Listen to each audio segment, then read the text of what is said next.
Welcome to A Lawyer's Guide to the Galaxy, a podcast about geek culture by lawyers with your hosts, Ben Siders and Kirk Taman. And welcome back to A Lawyer's Guide to the Galaxy, the podcast that asks interesting questions that don't have any answers. Your host, Ben Siders, that's me. And the other guy is Kirk Taman. That's Kirk, Captain of the Enterprise. We are intellectual property lawyers and certified geeks practicing law in St. Louis, Missouri. You can find me, Ben, on Twitter at Benjamin Siders. Kirk is at KirkDMN. The podcast is at LGGPod, and we are on YouTube at LGG Podcast. We're coming to you today. Well, first we should say we are changing up our scheduling a little bit. We've been going every week for a while, and while that has been fun, and we are very excited to get content out, it's a lot. And so we have decided to go to every other week, which has historically been kind of our regular pace. Yeah, our normal pace has been every other week. We didn't usually release every week. We kind of did it for a little while just to see, one, are we going to get episodes out and to get some new content out there because it had been a while. And we had a whole bunch of ideas we wanted to get out, too. Yeah, we were really backed up. But, yeah, so the plan for any of you guys who freaked out that we didn't have anything last week, don't worry. We're going to, get back to sort of every other week, but that is now the plan. As Gimli said when he fell off the horse, it was deliberate. Exactly. Today we're going to talk about spoof movies. We had done an episode a year or two ago about Weird Al Yankovic parodies and how he gets away with it, which is one of the most common questions that intellectual property lawyers get.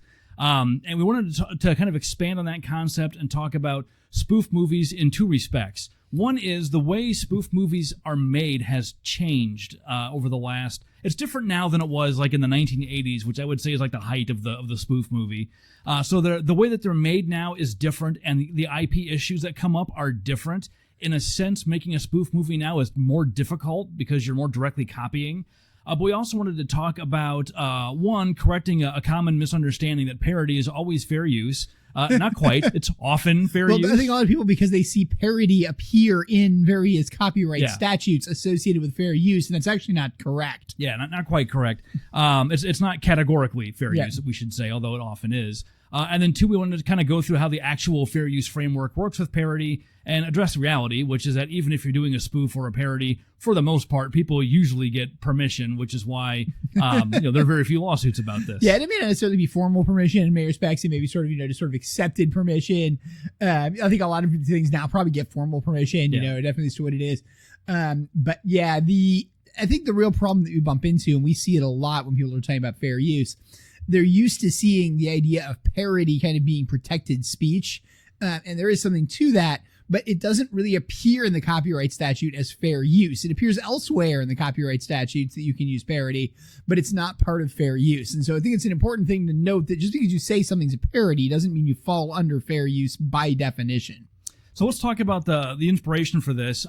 You probably know that within the last, month or two, Mel Brooks announced that they're going to make a sequel to Spaceballs.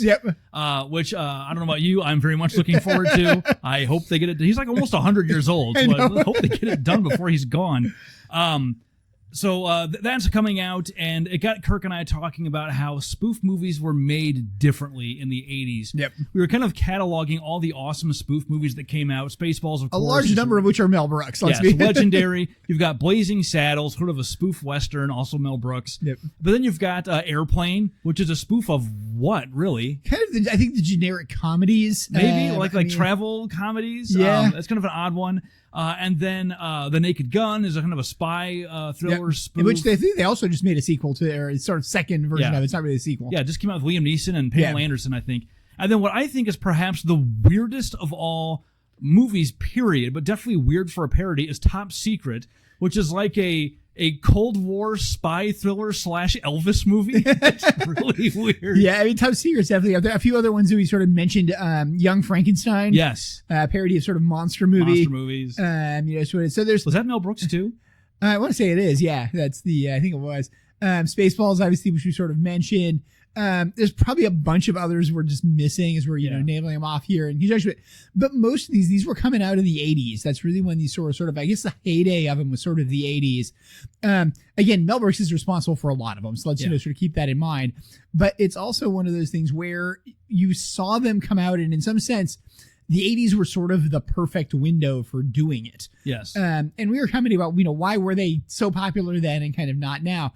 And a lot of it was because in the 80s you had a lot of genre movies. Yes. Not so much the idea of like sequels and things like that. So the example, the way we look at it, you didn't have the MCU. You had superhero movies. Yeah. And they were made by a bunch of different studios. Usually one did it first and then kind of the rest copied. You just had Superman and Superman 2 and Batman and all the other, and they had no relationship to each other. They were just different movies that were made.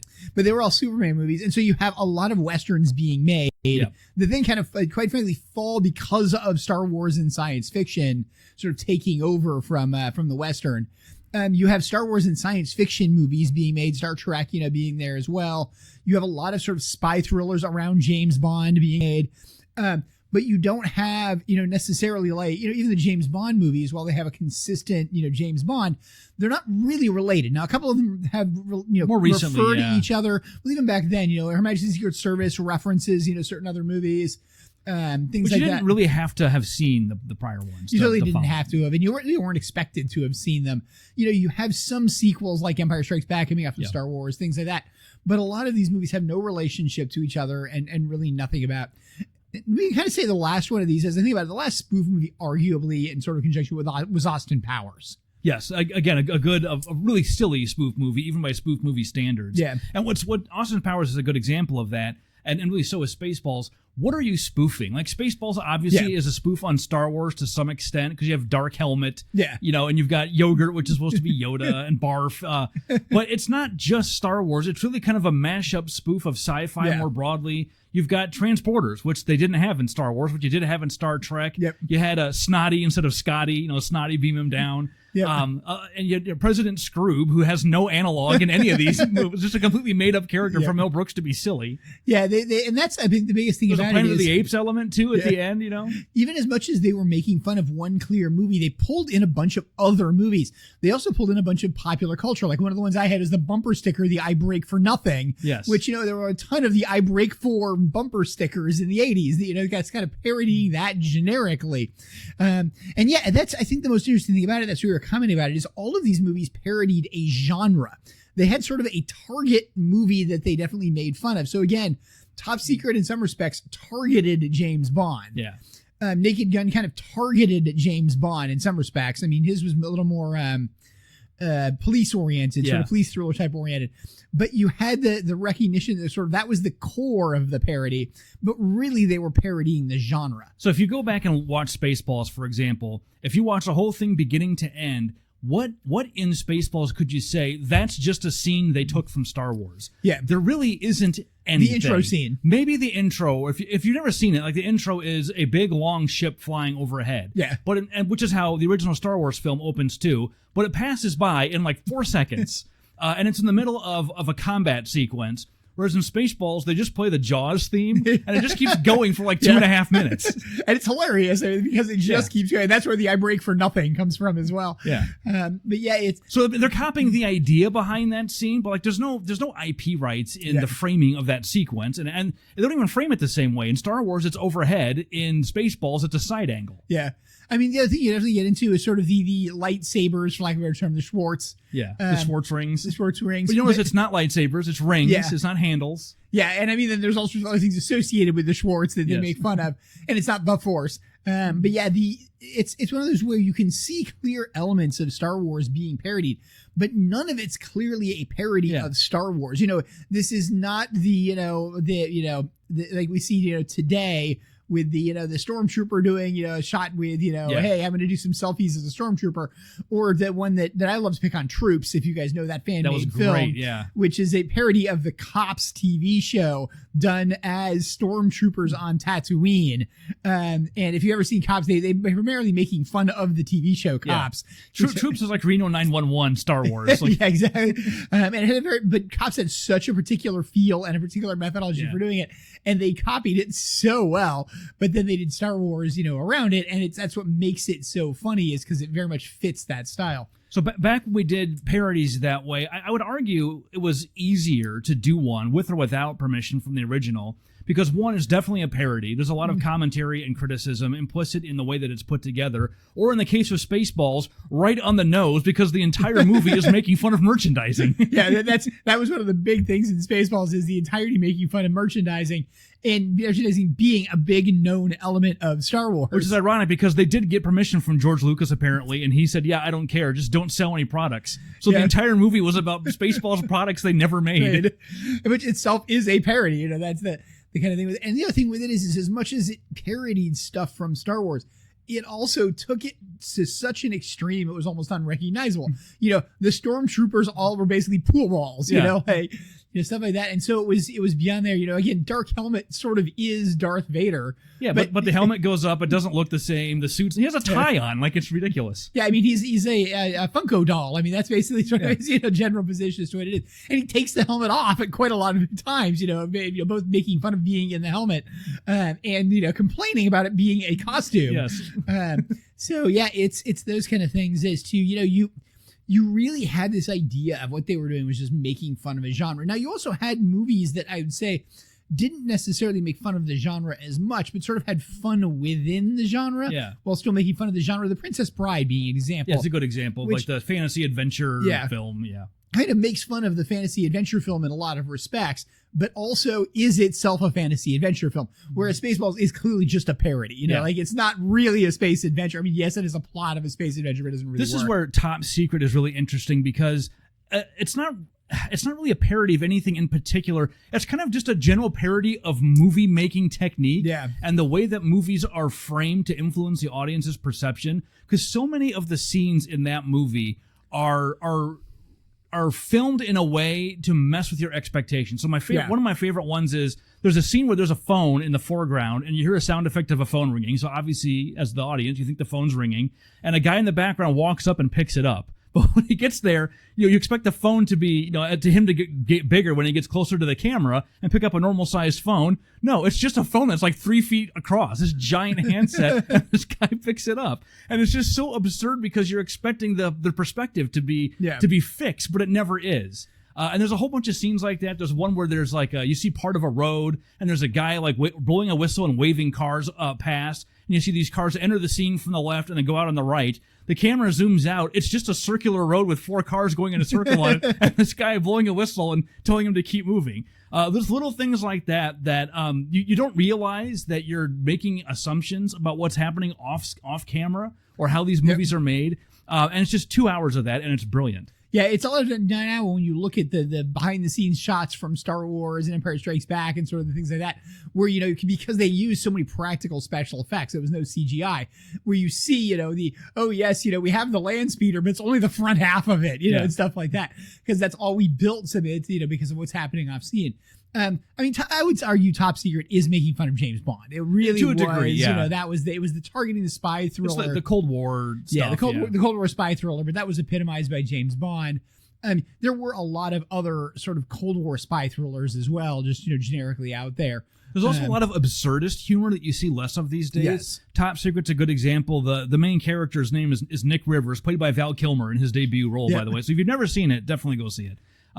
But he's supposed to be this Elvis type, rock and roll California surfing guy, but all of his songs are about surfing and skeet shooting. It's just, and there's never any explanation for why. They show like his top chart, and all of his songs are like, "You're skeeting hard, skeet surfing," just for no reason. And like this opening video is like these women in bikinis on surfboards firing shotguns in the ocean. It's so ridiculous. Yeah. You don't do stuff like that anymore. It's very rare. Yeah, you definitely have the absurdist humor, but you also don't have, in many respects, the sort of, for lack of a better term, the innuendo humor. Yeah.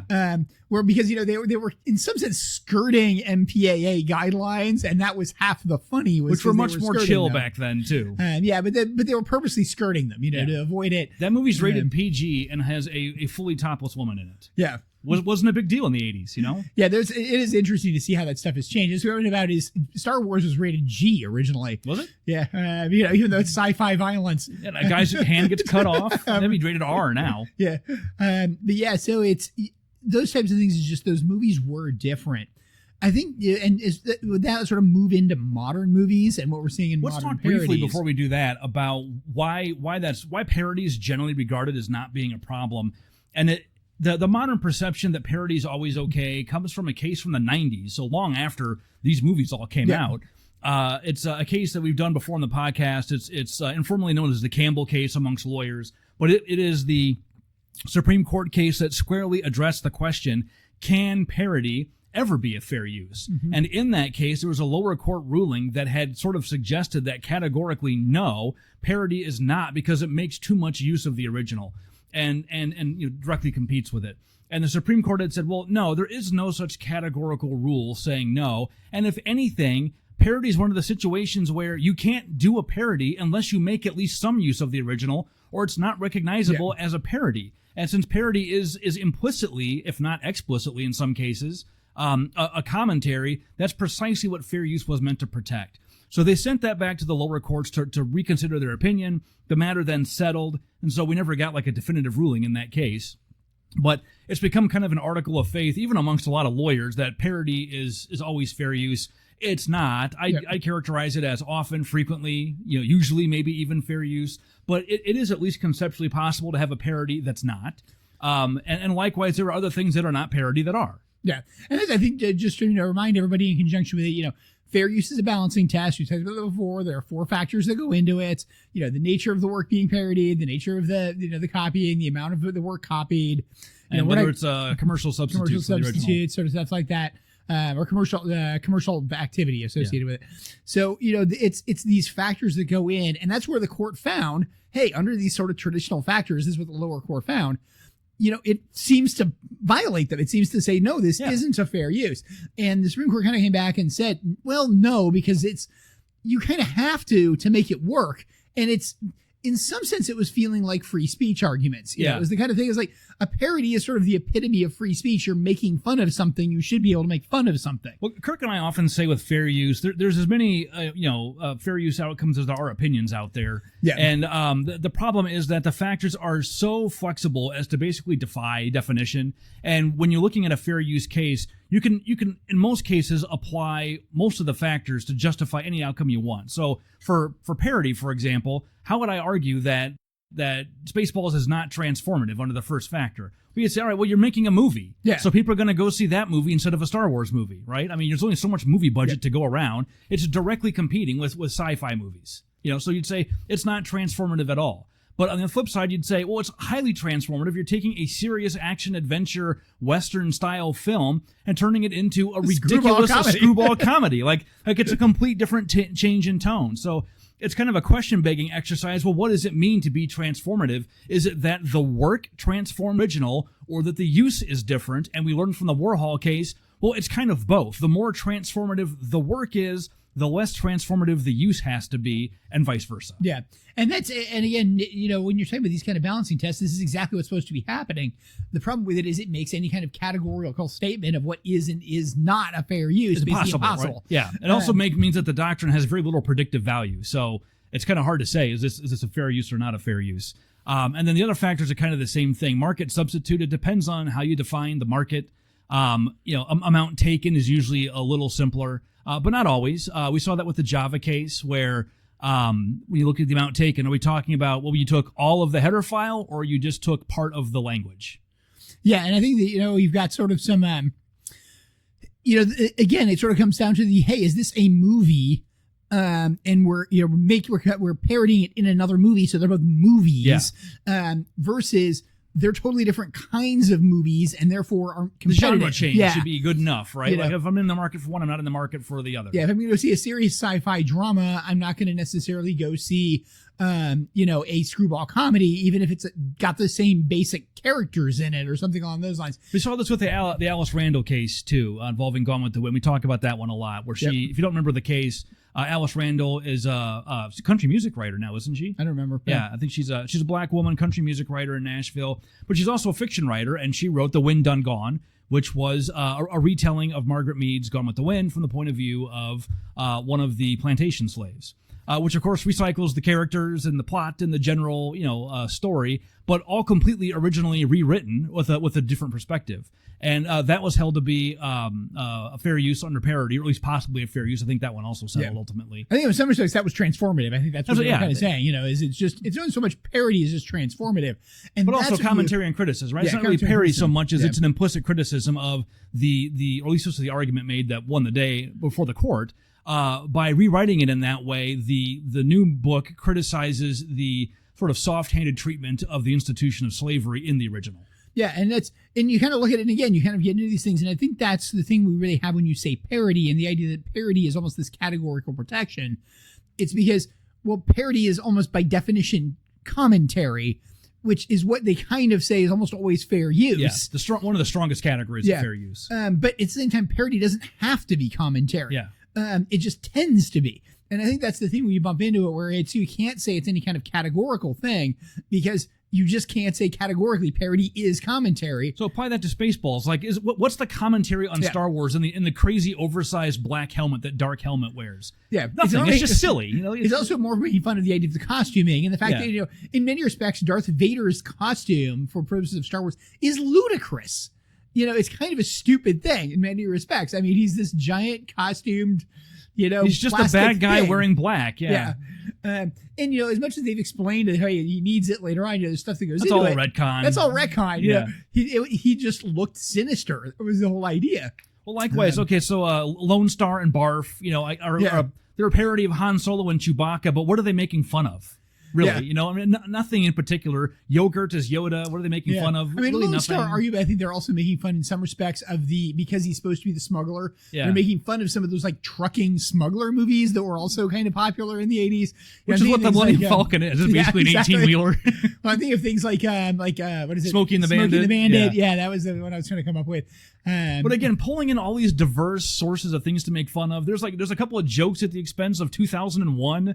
Oh yeah, definitely. Yeah. I mean, there's all kinds of stuff in there. Yeah, they make fun of the bone monolith scene, if I remember right. I think and so that's you definitely have kind of all the, and again, but they're not copying anything literally from the movies. They're not like recreating scenes. The characters aren't the same, and to the point where with a small handful of exceptions, you could go back and watch these old 80s movies right now, and almost all the jokes still hold up because they're kind of essential and timeless humor based on the internal logic of the story. There's an independent plot to those movies, and over the course of explaining that plot, and the plot's usually idiotic, but Spaceballs are stealing the atmosphere. That's stupid, but that gives them the chance for more absurd comedy. The Star Destroyer turns into a giant robotic maid with a vacuum cleaner that sucks up the atmosphere. Yeah, like kind of Jetsons reference, Yeah. So there's an independent story that's been written. There's a real screenplay.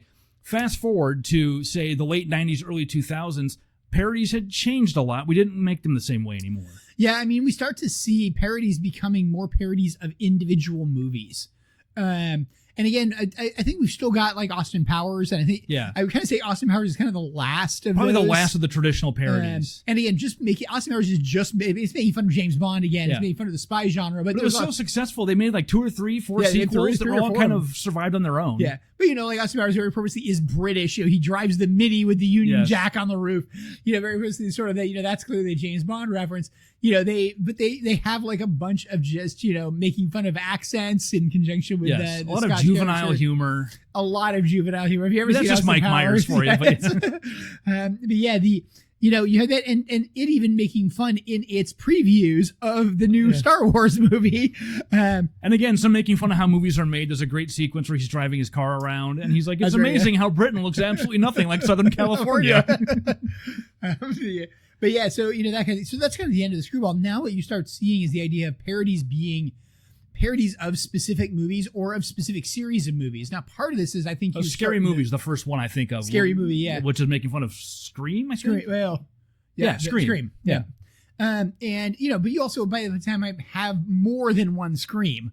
You have multiple, so what it is. And Scream itself arguably made fun a little bit of like Friday the 13th and Nightmare on Elm Street. You definitely use a lot of tropes and like scary movie, like the opening scene. The line is, "Do you like scary movies?" Well, and it's funny because I saw Scream. I actually saw the Scream at a preview on Halloween night, and it was the unrated version, which got an NC-17 rating. Yeah. It's entirely for the pre-credit scheme was substantially more graphic.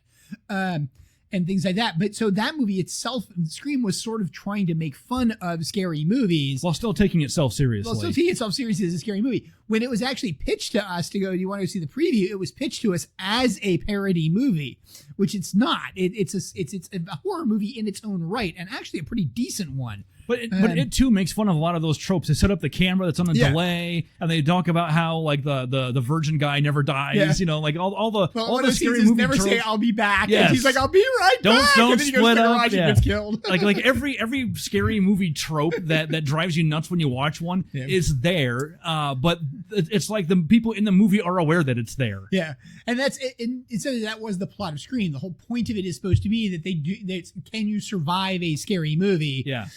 Because that's what's happening with this, and that's somewhat the killer's design, is it being a scary movie. But then the parodies just duplicated random scenes from that movie, often with a comedic, layer on top of it.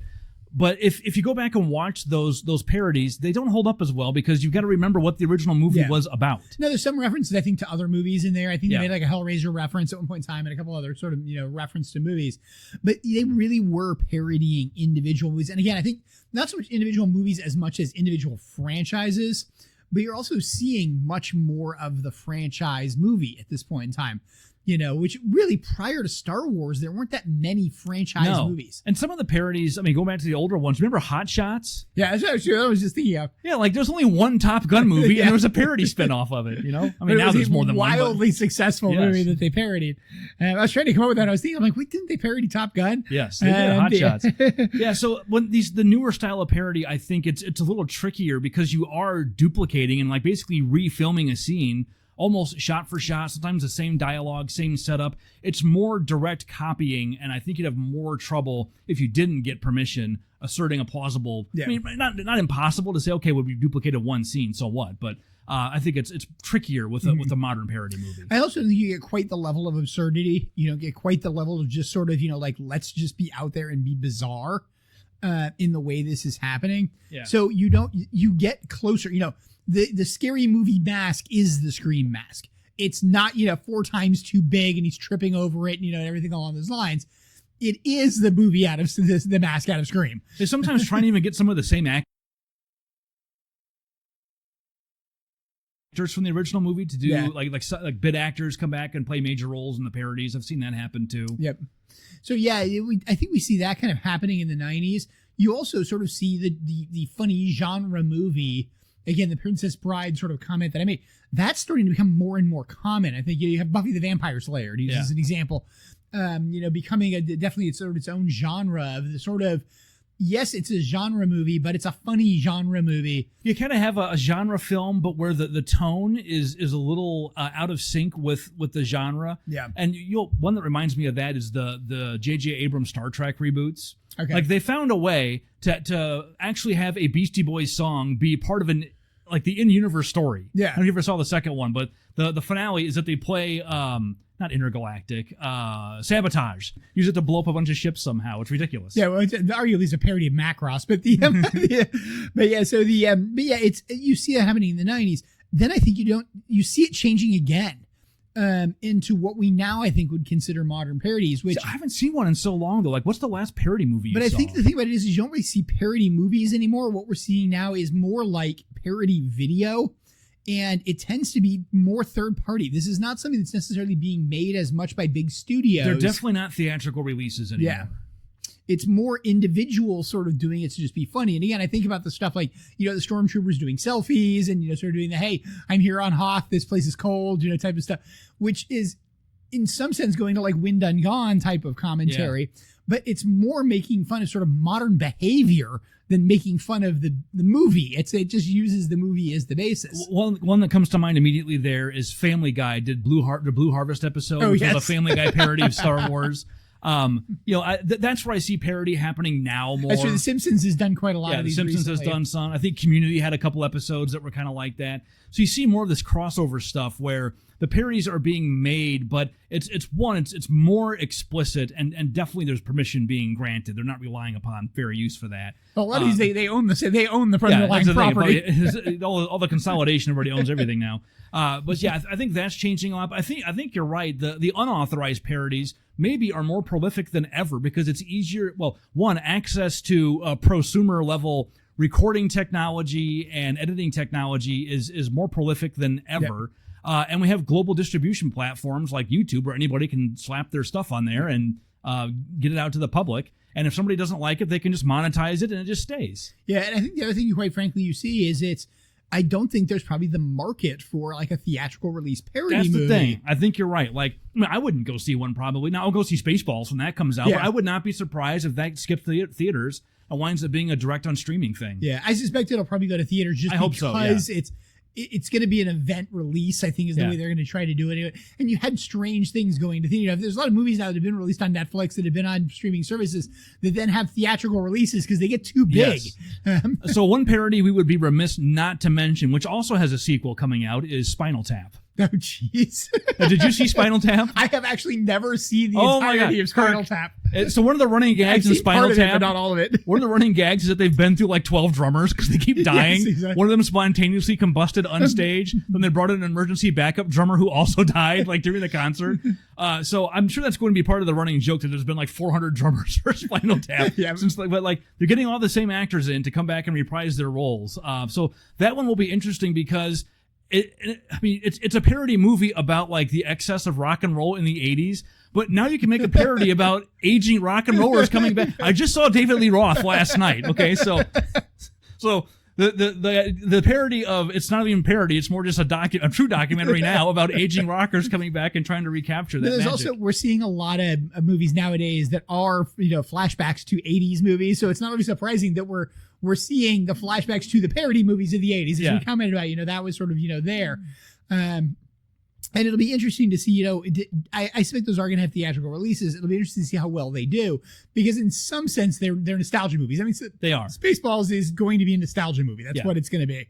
Oh, absolutely. And I think we also, it's sometimes underappreciated how much, you forget how many of these parody movies had a lot of cultural influence. I mean, you'd think they would ultimately be kind of flashes in the pan, but Spaceballs, when we had COVID, what did my face mask say? I had Spaceballs the face mask, which of course was an unauthorized knockoff thing. And then the other thing I was thinking of was, Spinal Tap, the joke all the way to 11. That comes from Spinal Tap. People know that who've never even seen Spinal Tap, have never heard of Spinal Tap. This one's still better. know. It goes all the way to 11. All the way to 11, with Nigel Tufnell. Oh my gosh. The Spinal Tap's one of those movies that I'm not sure I've ever sat down and watched the movie, but I think I've seen all of it in clips. Exactly. Like you've probably seen it all at this point, and if not, you know all the jokes by now. But you also, and actually just think about it, it's another movie that, so you talk about a parody. We have Monty Python on the Holy Grail, and then Spam-A-Lot, which is a parody of Monty Python on the Holy Grail done as a musical. And parodying other musicals. That's an interesting one. Is Holy Grail a true parody? Like, what's it making fun of? Holy Grail is not a parody. It's just really making fun of Arthurian legends. And it's got some more, arguably the high fantasy genre generally. I suppose, but there's not a lot of fantasy in it. Like they're lobbing cows and cannibals. Yeah, I don't think you can say that Holy Grail is a parody movie because it's just not traditionally classic British humor. In the same way, you could, I think you say Department of Silly Walks is a parody of anything. It's more just I think you're right, absurdist dry British wit. Yeah, and stuff like that. But I would arguably say Spam-A-Lot is a parody of Monty Python and the Holy Grail, and a parody of Phantom of the Opera, and a parody of a variety of other musicals from the 90s. And so it is an interesting thing that we're starting to see. Like Spaceballs is going to have a reboot. We did just have a Naked Gun reboot. We're going to see. Oh yeah. We're going to see these other sort of reboots. Naked Gun's another one, which actually I think I had quite a few sort of just common culture references. Was that in the theaters? Oh yeah. Was it? Okay, so I stand corrected. I figured you never put a parody. It did make it into the theater. Yeah, I think you're right. I know I've seen it on streaming too. Yeah. Plus the other problem is everything is not everything, but a lot of things are released on streaming at the same time or shortly after. Especially if you have a bad theatrical run, they move it to streaming like sometimes within weeks. Yeah. And the theater going experience is so expensive now anymore. Like unless it's like an absolute must see like blockbuster type movie. I mostly just wait for streaming. I think you're really getting and this, we talked about this, we were talking about it in sort of, the nature of movies, in TV and the idea of the sequelization. To me, the movie is starting to become the concept that it's a much bigger event type of thing. It's got a lot of lead in. It's something you're going to, you may be trying to go to, you want to be there in the first week because it's the first week. And so you're going to have these massive first week releases, and then nobody's interested anymore because if you didn't go in the first week, well, why bother going? Because that was the event to go see it. And the weird ones now where you're getting the sing-along release, it's like they did for Wicked. They had the original Wicked, and then they're like, no, we're going to do a version that you're supposed to sing along the audience. Which, that's saying it's an experience, and quite frankly, I think it's cool that they're doing those. That again, the sing-along. They're supposed to be going to do it for K-pop Demon Hunters. So you think I know that they're doing a sing-along theatrical release, which I think is a brilliant idea. Is that so? K-pop. Not to digress real quickly, but real quickly, what is K? We've talked about it before. Is it a show or? So it's K-pop Demon Hunters. You guys probably know about it as to what it is. If you don't, you know the music from it. It was a Netflix movie. I happen to have seen it literally opening night because my daughter really wanted to see it. It's an anime style movie. It's Korean animation. I would say it's K-pop music. The key to basic premise behind it is band uses music to fight demons, has internal struggles, solves problems in the end. That almost sounds like a top secret level of weird mashup. It almost sounds like a parody. Yeah, it's a very sort of it's silly. It's a bit absurdist, but it's got elements of what I would have to say is Asian animation, because it is a Korean movie, but I would argue it's more Japanese anime style. Mm-hmm. Though people have told me that there's a lot of very specific Korean elements in it that, of course, I didn't get. I didn't get the imagery. Kirk and I are probably we're more anime appreciators, but definitely not like really experts. Deep into it, yeah. And some of that I enjoy watching it, but I can't say I'm good at it. Like I can't identify studios and stuff like that. But my daughter was just into it because of the music. And what happened was it was released on Netflix. I don't really expect they thought they were going to spend anything. It was just kind of, hey, this was a fun thing to make. Why wasn't that expensive? It'll probably do well as a Netflix release. And then it completely blew up. Even I've heard of it. Everywhere. And part of it's because it's a surprisingly entertaining movie. I could not say it's a good movie. It's a surprisingly entertaining movie. You have to like K-pop music because that's definitely the feel of it, and boy band type music, and the choreographed dance moves because that's an important part of it. And again, it has certain absurdist comedy elements. Like one of the very first scenes when the band is getting ready, they all purposely have to have their ramen beforehand, so they grab their containers of ramen, which are branded to each of the band members. And so it's like, okay, you get where that reference comes from and stuff like that. But it exploded all over the place. There's a famous comment. I know Golden and I believe it's Your Idol, two of the big songs from it are on the top charts. I think Golden was number one, may still be number one. And what they decided to do, because people are constantly singing along to the music, they really like the music. They're supposedly going to do a 1-week theatrical release, and they're going to do it as a sing-along version. So they're going to encourage people to sing Rocky the Horror songs in the Picture Show audience, type thing. But with less toast. But they also did with Wicked. Is that they did a sing-along version of Wicked. Kind of what they did even when we did the Eras Tour release. Where it was for certain cases people were encouraged to sing along.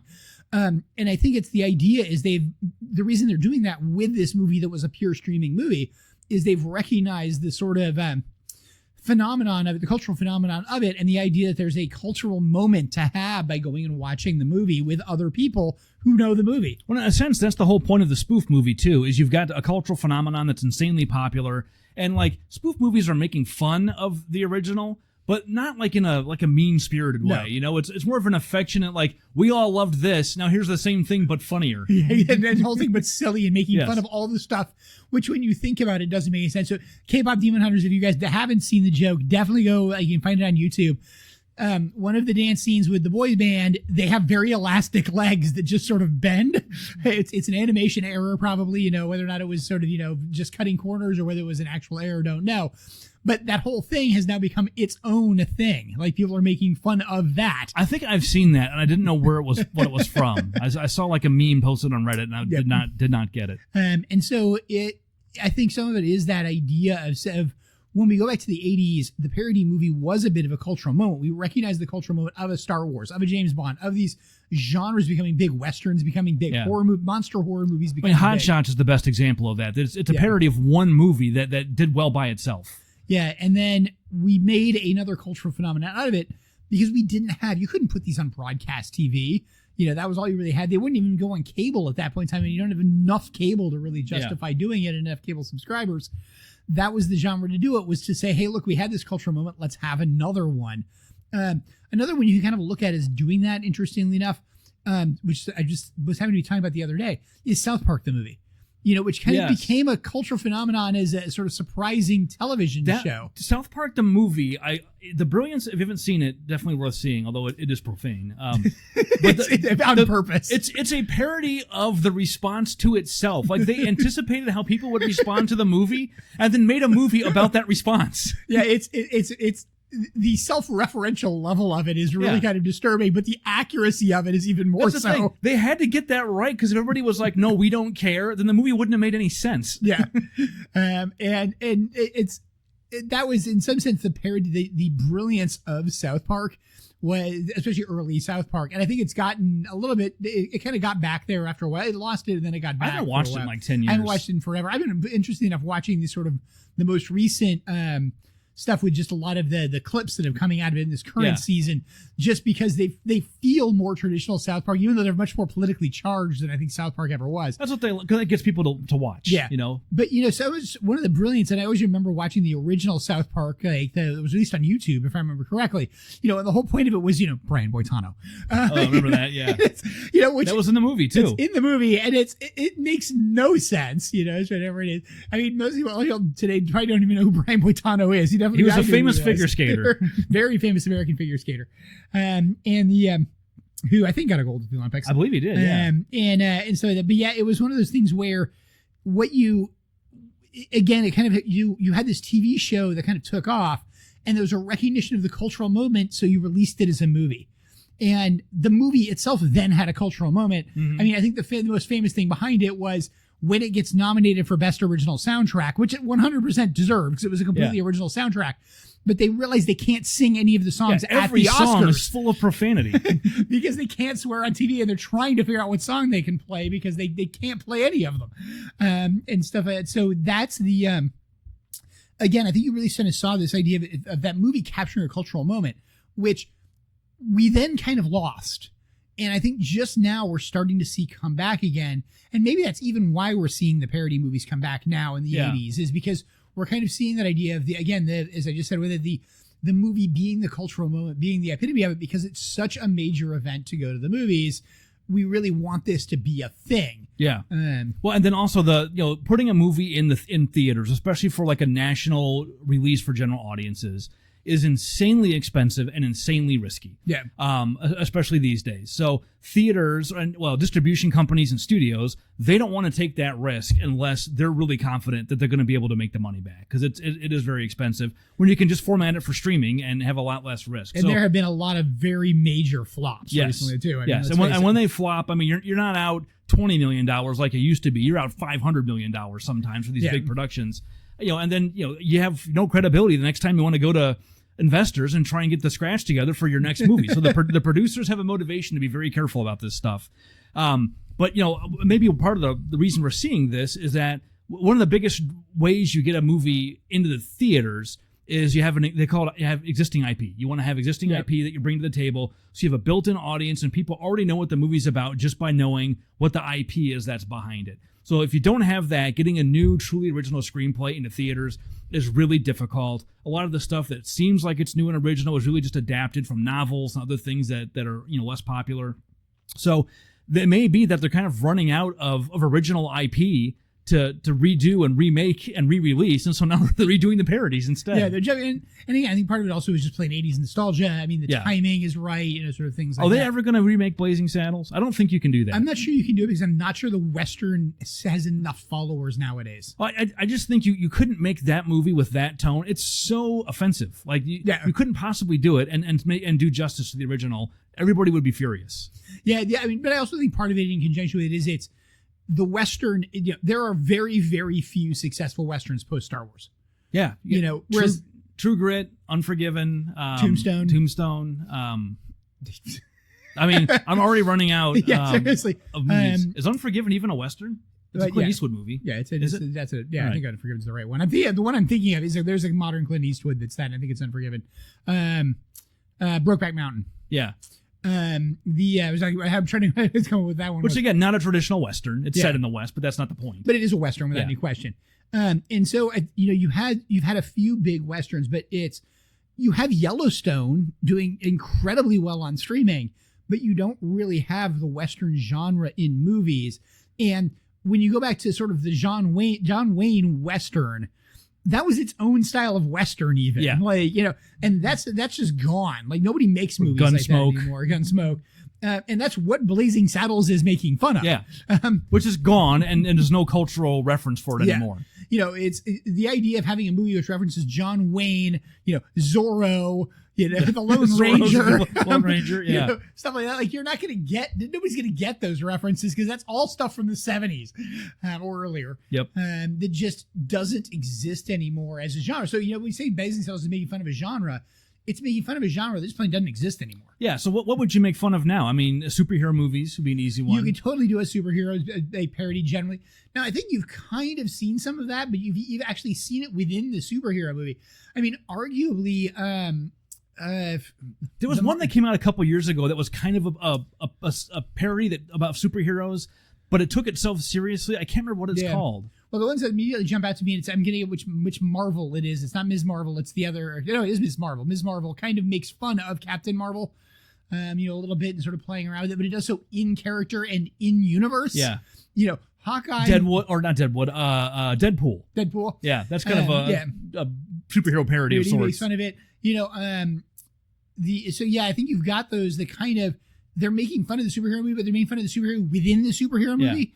And it's still a real superhero movie. Yeah. It's just also making fun of the other superhero movies. And you don't have the idea of really making fun of the superhero movie. I think it's also, quite frankly, just hard. How would you really make fun of a general superhero movie? Because you just end up with a superhero movie. And now, it's pretty tough to spoof without just making this. Maybe that's why they make Deadpool, because that's basically what you're doing. Deadpool is exceedingly funny. I did not see the most recent one, but yes, I haven't seen the most recent one either, I have to admit. I saw the original, and 2 isn't as good as 1, but it's still funny. It's still so funny. Anyway, so that's all we wanted to go over. We're sitting here talking about spoof movies and thought it's kind of a form of parody, and parody is going back to where we started with Weird Al. One of the most common questions we get from non-lawyers is about parody and Weird Al and fair use and all that kind of stuff. But what I'm doing is a parody, so aren't I safe? Yeah, and of course the answer is, like with everything else in the law, maybe. Yeah, and that's it. Really is important to recognize it's not a categorical thing. Like, there really aren't any categorical things. I mean, it's even possible in the context of news reporting to not have it be fair use. If you use more than what you really need to do your reporting. I mean, we see it happen all the time. So. Yeah.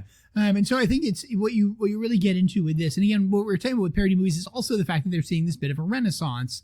And we quite frankly, we can ask the question, could there be an IP issue that's leading to the renaissance? And I don't think that's true. I don't think we've seen anything. I think that modern studios are so risk adverse, and the way they have to do, we have to get insurance on the film. You have to document, and clear everything. If you're relying upon fair use, you got to get one of those firms in LA where all they do is give fair use opinions, and it's just a one pager. Yeah. Now you are seeing the movies that are sort of taking valuable properties and doing things to them. The horror movie Mickey Mouse movies, is the example. The horror movie Put Into the Pooh movie sort of using the idea. But again, it's all over YouTube. Like my youngest, he's been making Mickey Mouse sound effects lately and didn't know where he got that from. There's all these YouTubers who are using the original Steamboat Willie now in derivative works, and they're very careful for the most part about copying just the way Mickey looked in that movie. It's interesting how quickly that's taken off, and that people are using that to have a kind of a built-in character starting point. And to my knowledge, I mean, Disney's done nothing about it. Not that they could if you're doing it correctly, but there was a fear, right, that Disney was going to find some way, because remember they'd put that Steamboat Willie clip as the new trademark at the beginning of all the Disney movies, but I've heard nothing about that being enforced. Yeah, and I think about a lot of it, it is quite frankly probably they don't want to. I mean, they don't want to risk it, don't want to try it. But the big thing behind it is that there is also just this general platform, and I think that's arguably why you're seeing some of this come through, is just a general awareness of fair use, awareness of parody, and people making them on their own, even though what they may be making may not legally be fair use. Yeah. They may get themselves into trouble, but there's this whole question and this whole thing popping up of just it happening. And then it's the, what do you pound sign? I mean, as we pointed out, like a lot of memes are probably not fair use.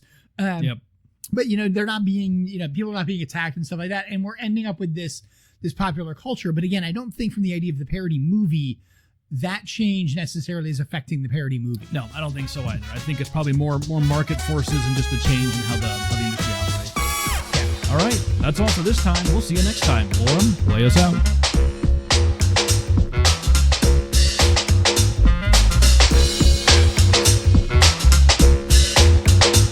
The views expressed by the participants of this program are their own and do not represent the views of, nor are they endorsed by Lewis Rice LLC, its officers, directors, employees, agents, representatives, shareholders, and subsidiaries. None of the content should be considered legal advice. As always, consult a lawyer. This podcast was produced and recorded in St. Louis, Missouri.